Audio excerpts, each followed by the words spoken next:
have been really enjoying Necromancer in Season 1. The Malignant Hearts has really opened up the capabilities of Necromancer, so I wanted to cover my Season 1 Necromancer leveling build. And the best thing about this is this can be adapted throughout your playthrough into a really great endgame build. So this is something that's going to allow you to plow through everything in the game, take advantage of all of your corpse skills, basically almost 100% uptime of your corpse tendrils, which means vulnerable damage all the time, and something that's going to take you from the beginning of the game all the way until the upper levels of the end game. So I really do hope you all enjoyed today's video, and let's dive right in. This is going to be a Bone Spear and Minions build. With the new Malignant Hearts, it actually opens up a spot on our bar to be able to allow us to have minions. This is really useful when leveling because you're going to get essence generation from your mages, you're going to get corpses from your warriors, which is going to allow you to have corpse tendrils and corpse explosion up all the time, which is going to increase your damage, and it's just really nice to have around. One of the downsides of minions is it took up a bar before, but now since we can actually have Decrepify used because of the Malignant Heart, we're able to have Decrepify on enemies at all times without actually having it on our bar. So I really like this build, and there's so many different ways to develop this into the end game. We're going to go over my current leveling build, and I'm also going to have something on Mobalytics that's going to go over the current build as it is,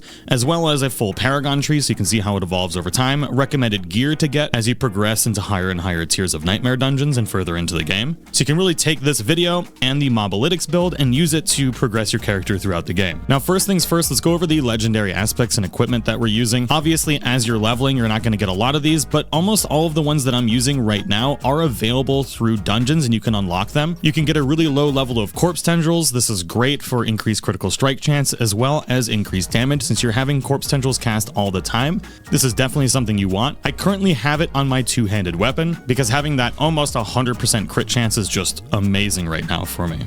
So there's no reason that you can't get this one. Another great one to... Now, it's up for debate if you want to use corpse tendrils or the splintering aspect. I currently have splintering aspect on my necklace. I feel like eventually when I'm going for higher tier nightmare dungeons, I'll probably swap the two around. I'll put corpse tendrils on my necklace and I'll put splintering back on the two-handed weapon.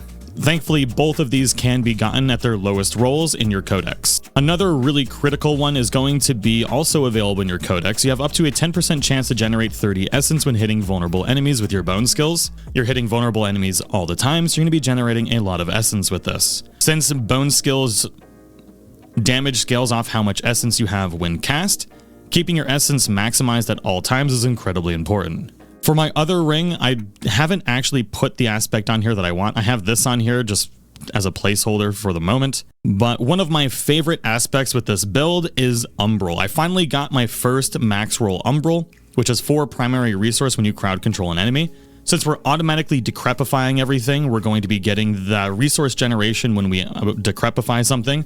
Anytime we use corpse tendrils, we're going to be generating a massive amount of... Anytime we use corpse tendrils, we're going to be generating a massive amount of primary resource as well. In my opinion, the best resource generator for Necromancer right now. But I've only got one maximum one, and I'm waiting until I get ancestral rings before I actually use it. Now, you can get a low level roll of it for like 1 primary resource from the codex as well, which is what I'm going to put on this ring. I just leveled this ring up. For my helmet, I haven't got the unique helm for the Bone Spear yet. I will be using that eventually, but I just have barrier generation on here right now. For my chest, I'm just focusing on damage reduction, bone skill damage, and physical damage, and probably all stats is what I would get. Obviously, since I'm leveling, this isn't the best gear. And the aspect that I would like to put on this is the one where Bone Spear generates a barrier every time it hits something. That's absolutely amazing.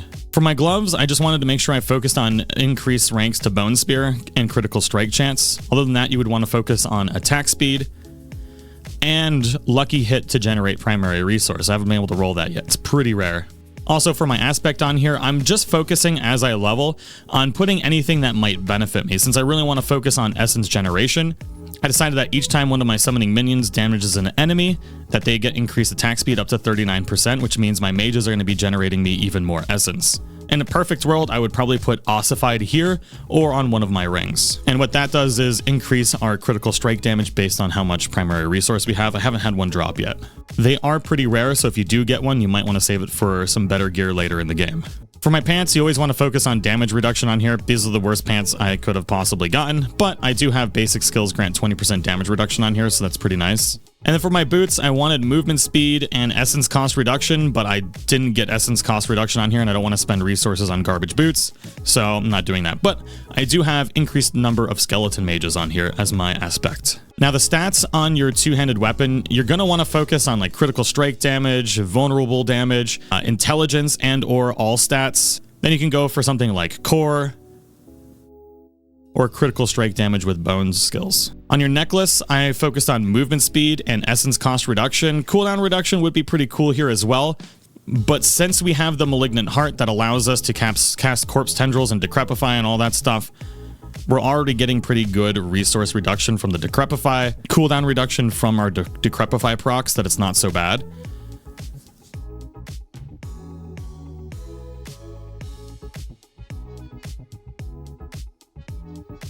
One of the most difficult things about Season 1, though, for your jewelry is actually getting the proper color socket for what you want to equip.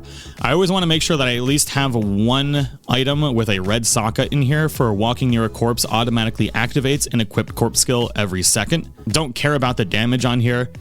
It's just the fact that these corpse skills are automatically activating. And what's great about this is they are on a separate cooldown. So you can cast corpse tendrils yourself, and then this can actually cast corpse tendrils every second. And the way that you want it to work is, you can see down here that we have corpse tendrils all the way down on the left.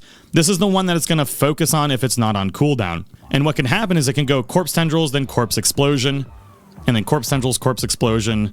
And basically these each have different cooldowns. So you can have a couple corpse explosions go off and then a corpse tendrils. And we also have raised skeleton on here. So anytime one of our skeletons die, it's automatically going to raise up a new skeleton. You don't even have to ever activate this ever again.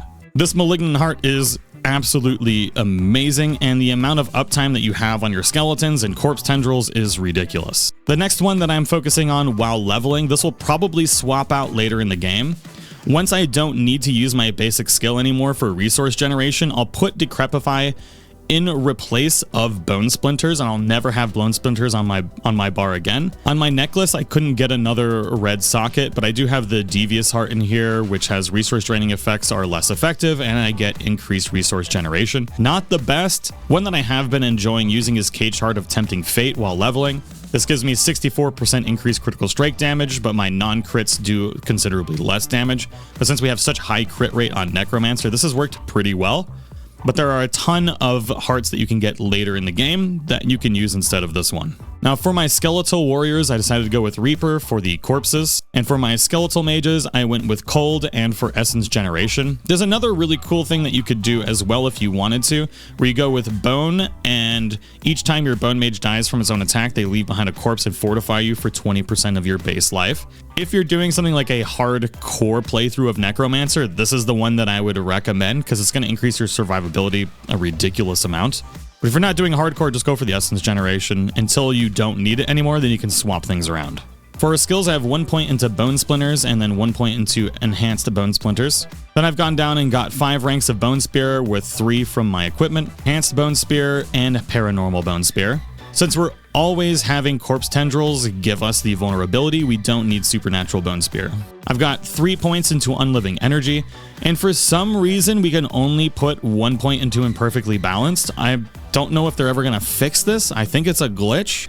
I would have thought it would be hot fixed already, but maybe this is permanent because we were doing too much damage. I'm not sure.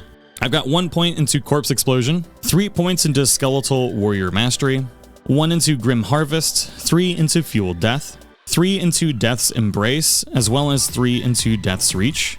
I then have 3 point into Amplify Damage, so we get 12% increased damage to cursed enemies. Then we have Decrepify, Enhanced Decrepify, and Abhorrence, that way we get that cooldown reduction when anything does damage. I have 3 points into Skeletal Mage Mastery, 1 into Corpse Tendrils Enhanced, and then Plague Corpse Tendrils for that vulnerability. Then 3 points into Serration, Compound Fracture, and 3 into Avulsion, with 3 from our necklace as well. This is a great thing to have on your necklace. Then I have 3 points into Aspiring Leader, as well as 3 into Hellbent Commander. The reason that I'm boosting my minion damage is because I do eventually plan on using the Ring of Mendelin. Then I have everything into Bone Storm, and then my last point is into Ossified Essence. And this is where the majority of our bone skill damage is coming from. Now this is a leveling build, but I did want to include what I wanted to focus on early for my Paragon board. I always like to have control in this first spot because it's the most amount of intelligence that we can get. And we're always crowd controlling something, so this is a massive increase in damage. Once you hit 50, this is the first one that I recommend leveling and focusing on your very first board. Now on the Mobalytics site, I will have a full Paragon tree that you can look at for as you level up all the way to 100, and you're going to be able to do 6-10 million per hit of Bone Spear. It's absolutely ridiculous. But I do hope you all enjoyed the video. Thank you so much for watching, and I'll see you all in the next one.